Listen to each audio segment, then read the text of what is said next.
पक्षांतर्गत बंडखोरी होणार नाही यासाठी भाजपकडून जोरदार मोर्चे बांधणी सुरू आहे।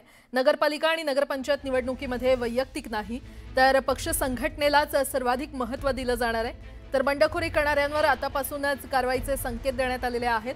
पक्ष संघटना प्रथम हा संदेश देण्याचा भाजपचा प्रयत्न आहे। बंडखोरीला पाठबळ देणाऱ्या नेत्यांवरही विशेष नजर ठेवली जाणार आहे। 95% नगरसेवक आणि नगराध्यक्ष पदाचे उमेदवार निश्चित झालेले आहेत।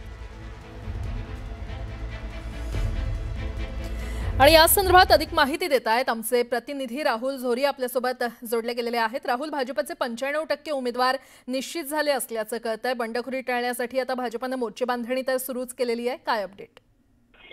एकंदरीत बघितलं तर स्थानिक स्वराज्य संस्थांच्या पहिल्या टप्प्यातल्या नगरपंचायत आणि नगर परिषदांच्या निवडणुकीमध्ये भाजपने आपले 95% उमेदवार जवळपास निश्चित केलेत। पण दुसऱ्या बाजूला याच निवडणुकीच्या निमित्तानं येत्या काळात मग ते जिल्हा परिषदा असतील किंवा महानगरपालिका असतील, या दोन्हीमध्येही कोणत्याही पद्धतीची बंडखोरी होणार नाही यासाठी भाजपने चांगलीच कंबर कसली आहे। या निवडणुकांमध्ये जो कोणी बंडखोरी करेल त्याला थेटपणे इशारा नाही तर कारवाईचा बडगा उगारत येत्या काळातील बंडखोरी वेळीच रोखण्यासाठी भाजपनं हालचाली केल्यात। एकंदरीत बघितलं तर कालच्या संपूर्ण बैठका आणि एबी फॉर्मच्या वाटपानंतर स्पष्टपणे पक्ष संघटना हीच कशी भाजपमध्ये सगळ्यात महत्त्वाची असेल असे स्पष्ट सूचना किंवा इशारा देखील या निमित्तानं भाजपने दिला। आणि त्यामुळे चंद्रशेखर बावनकुळे यांची निवडणूक प्रभारी म्हणून निवडून झाल्यानंतर 3 मंत्र्यांचा एक जिल्ह्यामध्ये एक समिती असणार आहे आणि ज्या ज्या ठिकाणी अगदी स्थानिक पातळीवर जर बंडखोरी झाली तर येत्या काळात त्याचे पडसाद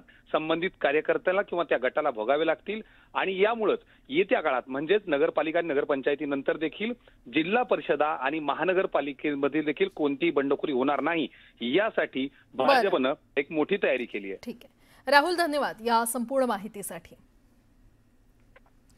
भाजपकडून नगराध्यक्ष पदाच्या उमेदवारावर शिक्कामोर्तब करण्यात आलेला आहे। बहुतांश उमेदवारांना भाजपकडून एबी फॉर्मचं वाटप केल्याची सूत्रांकडून माहिती मिळते।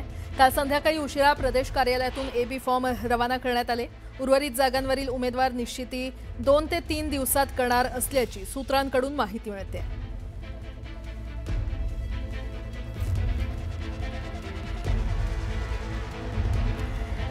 महाराष्ट्र प्रदेश काँग्रेस कमिटीचे अध्यक्ष हर्षवर्धन सपकाळ यांच्या अध्यक्षतेखाली काँग्रेस पक्षाच्या राज्य निवडणूक मंडळाची महत्त्वाची बैठक होते।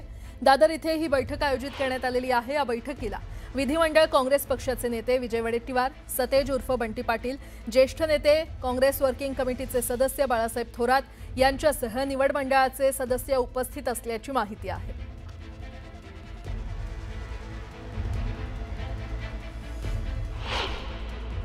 शेवटच्या दिवशीची वाट न बघता फार आधी 12 तारखेलाच आमचं राज्याचं पार्लमेंटरी बोर्ड आहे।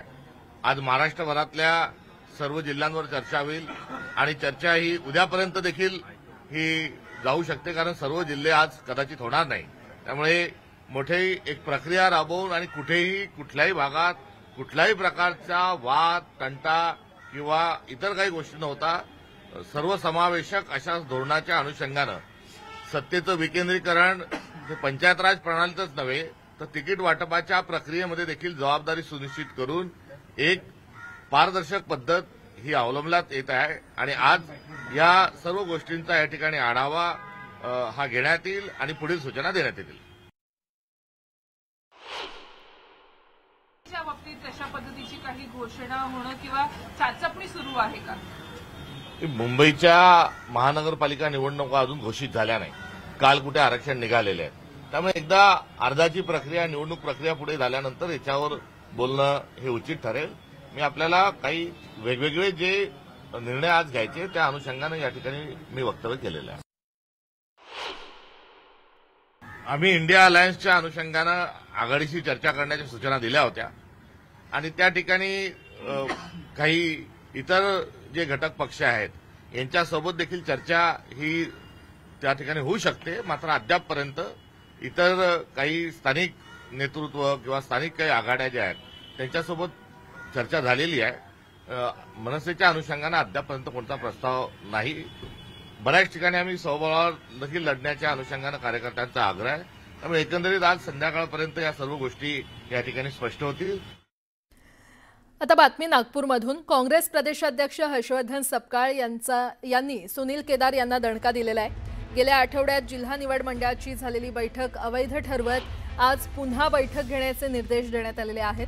गेल्या आठवड्यात जिल्हा निवड मंडळाची बैठक सुनील केदार यांच्या उपस्थितीत घेण्यात आली, मात्र या बैठकीची सूचना जिल्हा निरीक्षकांना देण्यात आली नव्हती। जिल्हा निरीक्षक आणि प्रदेशाला सूचना न देता बैठक घेतल्यानं याची दखल सपकाळ यांनी घेत आज पुन्हा बैठक घेण्याचं पत्र जिल्हाध्यक्ष अश्विन बैस यांना पाठवलंय।